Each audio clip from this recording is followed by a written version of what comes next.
आज आपण एकदम मोजक्या साहित्यात अजिबात जास्त पसारा न करता अगदी हॉटेलच्या चवीला सुद्धा मागे सारेल असं मटर पनीर बनवतोय. मटर पनीर बनवण्यासाठी लागणारं साहित्य तुमच्या किचनमध्येच अगदी सहज मिळेल आणि इतक्या सोप्या पद्धतीने बनून तयार होईल की तुम्हाला विश्वाससुद्धा बसणार नाही. चला तर मग रेसिपीला पटकन सुरुवात करूया. त्यासाठी सर्वात आधी आपल्याला एक वाटण तयार करून घ्यायचं आहे. त्यासाठी मी गॅसवर कढई गरम करायला ठेवली आहे. आता कढई गरम झाली की त्यामध्ये तेलाच्या किटलीमध्ये जी पळी असते त्या पळीने 2 पळी तेल घालायचं. म्हणजे 2 मोठे चमचे तेल या ठिकाणी वापरायचं आहे. तेल गरम झालं की आता यामध्ये इथे मी 15 ते 16 लसणाच्या पाकळ्या घेतल्या आहेत त्या घालायच्या. त्यासोबतच थोडंसं आलं घेतलं ते सुद्धा घालायचं आणि 2 मध्यम आकाराचे कांदे उभे पातळ चिरून घेतले आहेत ते कांदे सुद्धा घालायचे. आणि आता मध्यम आचेवरती आलं, लसूण आणि कांदा एकसारखा हलवत कांद्याला सोनेरी रंग येईपर्यंत छान असा परतून घ्यायचा. कांदा परतून घेत असताना एकसारखं हलवत राहायचं म्हणजे कांदा सर्व बाजूनी छान एकसारखा भाजला जातो. तर इथे पहा मध्यम आचेवरती कांदा मी हलकासा रंग बदलेपर्यंत भाजून घेतला आहे. आलं लसूण सुद्धा अगदी आतपर्यंत छान भाजलं गेले. त्यानंतर आता यामध्ये इथे मी 4 मध्यम आकाराचे टोमॅटो अशा चौकोनी तुकड्यामध्ये चिरून घेतले आहेत. ते चिरून घेतलेले टोमॅटो घालायचे आणि त्यासोबतच यामध्ये इथे मी 15 ते 16 काजू घेतले आहेत ते सुद्धा घालायचे. तुम्हाला जर हवं असेल तर तुम्ही काजू अर्धा तास पाण्यामध्ये भिजवून सुद्धा घेऊ शकता. थोडंसं मीठ घालायचं आणि आता टोमॅटो छान मऊसूद होईपर्यंत हे सर्व साहित्य आपल्याला भाजून घ्यायचे. मीठ घातलं ना की टोमॅटो अगदी पटकन आणि छान भाजला जातो, त्यामुळे मीठ नक्की घाला. तर इथे पहा सर्व साहित्यासोबत टोमॅटोसुद्धा छान मऊसूद होईपर्यंत मी परतून घेतला आहे. आता सर्व साहित्य अगदी हवं आहे तसं परफेक्ट भाजलं गेलं आहे. गॅस बंद करायचा. हे भाजून घेतलेलं सर्व साहित्य पूर्णपणे थंड करायचं आणि मिक्सरला वाटून छान अशी पेस्ट तयार करून घ्यायची. तर इथे पहा सर्व साहित्य पूर्णपणे थंड करून मिक्सरला वाटून घेतले. छान स्मूथ अशी इथे प्युरी तयार झाली आहे. आता आपण पुढची तयारी करून घेऊया. तर त्यासाठी गॅसवर ज्या कढईमध्ये मी सर्व साहित्य मसाल्यासाठी भाजून घेतलं होतं तीच कढई गरम करायला ठेवली आहे. कढई गरम झाली की आता यामध्ये 2 चमचे तूप घालायचं. तुम्हाला जर हवं असेल तर तुम्ही या ठिकाणी तुपाऐवजी बटरसुद्धा वापरू शकता. पण तुपासोबत आपण यामध्ये तेलसुद्धा वापरतोय, त्यामुळे तुमच्या अंदाजाने इथे बटरचा वापर करा किंवा फक्त बटर वापरलं तरी चालेल किंवा फक्त तेल वापरलं तरीसुद्धा चालेल. पण एकदा तूप आणि तेल एकत्र मिक्स करून याच्यापासून भाजी बनवून पहा. भाजीला शाईन खूप छान येते आणि चवसुद्धा छान लागते. तर इथे मी 2 चमचे तूप घातलं होतं, त्यासोबतच 2 चमचे तेल घातलं आहे. तूप पूर्णपणे वितळवून घेतले. तेल तूप छान मिक्स झाले आणि गरमसुद्धा झाले. आता यामध्ये आपण जे वाटण तयार करून घेतलं होतं ना ते सर्व वाटण घालायचं आणि मध्यम आचेवरती याच्यातलं सर्व पाणी निघून जाईपर्यंत आणि वाटणाला छान तेल सुटेपर्यंत परतून घ्यायचं. गॅसचा फ्लेम मीडियम टू लो ठेवायचा आहे आणि हे वाटण आपल्याला कच्चेपणा जाईपर्यंत, त्यासोबतच याच्यातलं जे एक्स्ट्रा पाणी आहे ते निघून जाईपर्यंत आणि तेल सुटेपर्यंत परतून घ्यायचं आहे. तर इथे पहा सर्व वाटण मी पूर्णपणे पाणी निघून जाईपर्यंत, कच्चेपणा जाईपर्यंत आणि तेल सुटेपर्यंत परतून घेतले. आता यामध्ये आपण काही पावडर मसाले घालणार आहोत. त्यामध्ये इथे मी एक छोटा अर्धा चमचा हळद घातली आहे.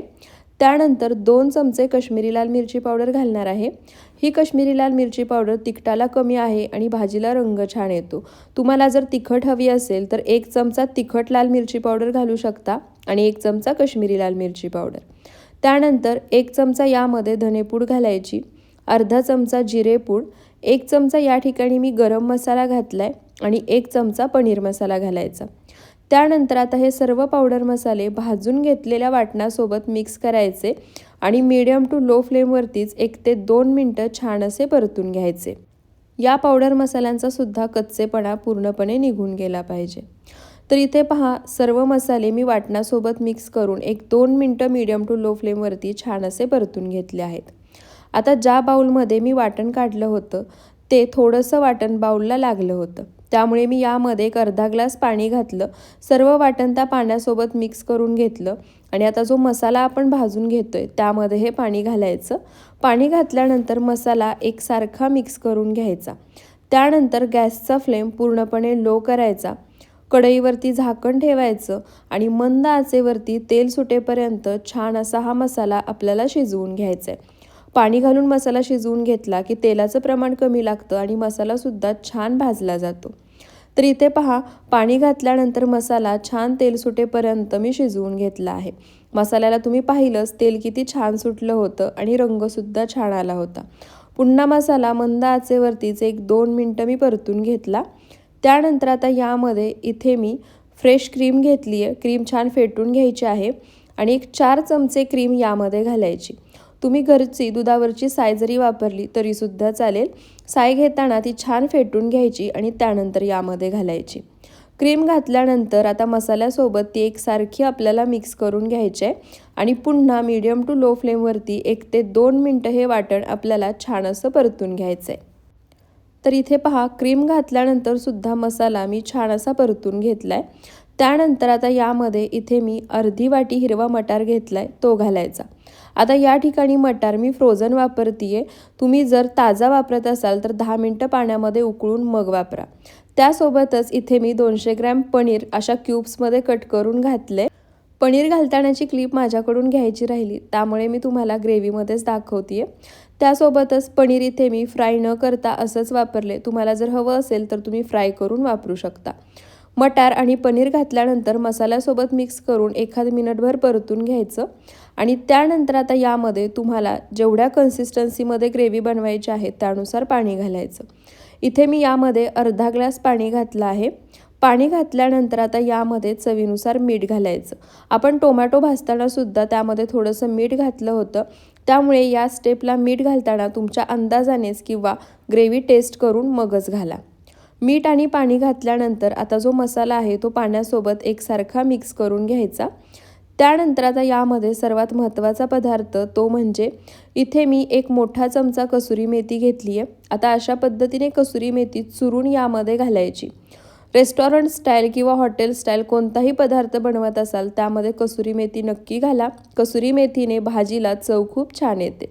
आणि त्यासोबतच वरून मी आणखी 1 चमचाभर फ्रेश क्रीम यामध्ये घातली आहे। गॅसचा फ्लेम पूर्णपणे लो करायचा, झाकण ठेवायचं आणि मंद आचेवरती 3 ते 4 मिनटं हे मटर पनीर शिजवून घ्यायचं। तर इथे पहा, 3 ते 4 मिनटं मंद आचेवरती हे मटर पनीर मी शिजवून घेतलं आहे। तुम्ही ग्रेव्हीची कन्सिस्टन्सी पाहू शकता, ग्रेव्ही पाहू शकता किती सुंदर दिसतीये। त्याचप्रमाणे चवीला म्हणाल तर भन्नाट झाली होती। आता ही ग्रेव्ही आपण खालून एकदा एकसारखी मिक्स करून घेऊया आणि त्यानंतर गॅस बंद करायचा। मी तुम्हाला पुन्हा एकदा ग्रेव्हीची कन्सिस्टन्सी दाखवते। तुम्हाला जर याच्यापेक्षा आणखी सैलसर ग्रेव्ही हवी असेल तर थोडंसं जास्त पाणी घातलं तरीसुद्धा चालेल। गॅस बंद केला आहे। आता आपण याच्यावरती एक तडका देऊया। त्यासाठी इथे मी 2 चमचे तूप गरम करून घेतलं आहे। आता या गरम केलेल्या तुपामध्ये अर्धा चमचा काश्मीरी लाल मिरची पावडर घालायची।